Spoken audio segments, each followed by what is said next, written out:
जो कुछ अभी तक हुआ है that is to and that was to convince China, क्योंकि उससे पहले टैरिफ वाला मामला और ज़्यादा हम इसकी बहुत डिटेल में नहीं जाते, पर पुतिन का भी एक फ़ोन जो है उस पर कॉन्वर्सेशन हुई थी ट्रम्प साहब के साथ, उसमें कोई खातिर खा रिजल्ट नहीं निकले थे। आप इसको कैसे देख रहे हैं, या आप भी समझते हैं कि ईरानियंस जो हैं वो बहुत ज़्यादा रिजिड हो चुके हैं इस मामले में, उनको थोड़ा सी लचक दिखानी चाहिए?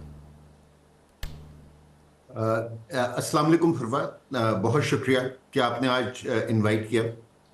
देखिए, जो जनरल साहब और एम्बेसडर साहब फरमा रहे हैं उसमें काफ़ी यानी मैं उनसे काफ़ी हद तक एग्री करता हूँ, क्योंकि प्रेगमेटिज्म तो यही कहता है राइट और रॉन्ग की बहस के बाद को निकाल के कि क्या क्या कहते हैं कि ईरान अमेरिका की शराइत को मान लेना चाहिए। लेकिन देखिए, हम दो तीन चीज़ें भूल जाते हैं कि इस जंग में एग्रेसर जो है ना वो इजराइल और अमेरिका है, ईरान नहीं है। Iran is the defender in this conflict, ठीक है ना। अब ये कॉन्फ्लिक्ट इतना लंबा हो गया है कि हम ये जो बहुत बड़ी हकीकत है इसको भूल गए।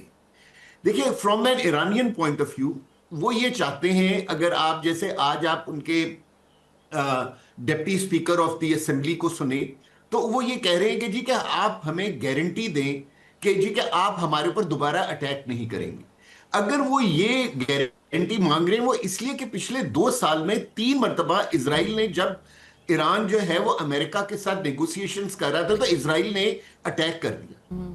और क्या कहते हैं, Iran was never the one जो क्या कहते हैं ये कह रहा था कि जी कि उसने हॉर्मुज को बंद किया था, या उसने क्या कहते हैं अपने इलाके के लोगों पर अटैक किया था। जब अगर वो एक ये चीज मांग रहे हैं कि जी कि हमें आप ये एश्योरेंस दें कि अटैक नहीं होगा हमारे ऊपर, तो ये वो एश्योरेंस है जो प्रोबेबली अब चाइना देगा, क्योंकि ईरान ने एक इनडायरेक्ट तरीके से कह दिया है कि जी कि हम एक्सपेक्ट करते हैं कि चाइना जो है इस सीज फायर की गारंटी देगा for the 30 days cease fire जो ईरान ने प्रपोज किया। देखिए, दूसरी चीज जो है, हम लोग जो एक सिल्वर लाइनिंग आज हम देख रहे हैं ना, वो ये है कि गो के प्रेसिडेंट ट्रंप ने ईरानियन जो शराइत हैं उनको रद्द कर दिया है। उन्होंने सीज फायर खत्म नहीं किया, उन्होंने दोबारा रिजम्पशन ऑफ अटैक्स नहीं किए, जिसका मतलब यह है कि एक बहुत बड़ी डिजायर है अमेरिका के भी दिल में कि किसी तरीके से अब इस कॉन्फ्लिक्ट से निकला जाए। हाँ, बिल्कुल, आप बिल्कुल सही तरीके से फरमा रही हैं, क्योंकि देखिए, जो एक सुपर पावर है उसके पास बेइंतहा ताकत होती है, और अगर वो दोबारा रिजम्पशन करें तो इजराइल को सबसे बड़ा फायदा होगा, क्योंकि ये पूरा इलाका जो है वो तबाह बर्बाद हो जाए, ठीक है ना। और उनका जो ग्रेटर इजराइल प्लान है उसको लिए आसानियां पैदा हो जाएंगी। लेकिन अमेरिका को इस वक्त फरवा जो सबसे बड़ा नुकसान हो रहा है ना, वो उसकी प्रेस्टीज को हो रहा है, ठीक है ना। आप जितना इस मामले को खींचेंगे, अमेरिका जो है वो इस दुनिया में आइसोलेट होता चला जाएगा, और उसके दोस्त जो हैं वो उसको छोड़ते चले जाएंगे। अभी तक यूरोप ने और फार ईस्ट ने अपने आप को इस जंग से दूर रखा है। अब आप ये देख रही हैं कि गल्फ स्टेट्स भी जो है वो अपने आप को अब इस कॉन्फ्लिक्ट से दूर रखने की कोशिश कर रही हैं।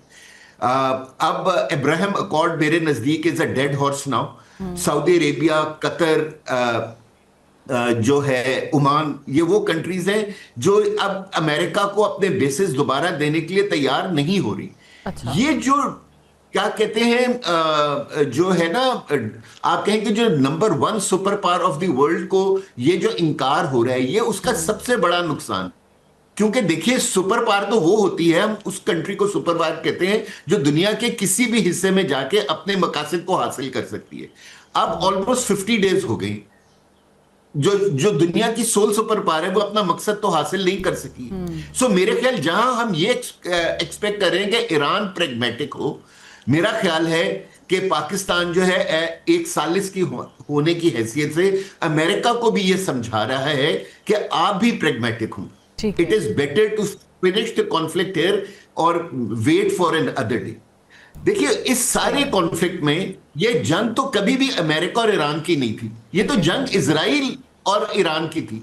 लेकिन इजराइल ने बड़े खूबसूरत तरीके से अपनी जंग को उतार के अमेरिका के ऊपर डाल दिया है और अब इस जंग को अमेरिका और ईरान की जंग बना दी है। सो मेरा ख्याल है कि अमेरिका को भी प्रैग्मेटिक होना चाहिए और ईरान को भी प्रैग्मेटिक होना चाहिए। और आज अगर जंग रिज्यूम नहीं हुई है तो इसका मतलब है कि ये डिजायर ईरान और अमेरिका दोनों के दिलों में है कि किसी तरीके से इस जंग को खत्म किया जाए on a note of victory for each other.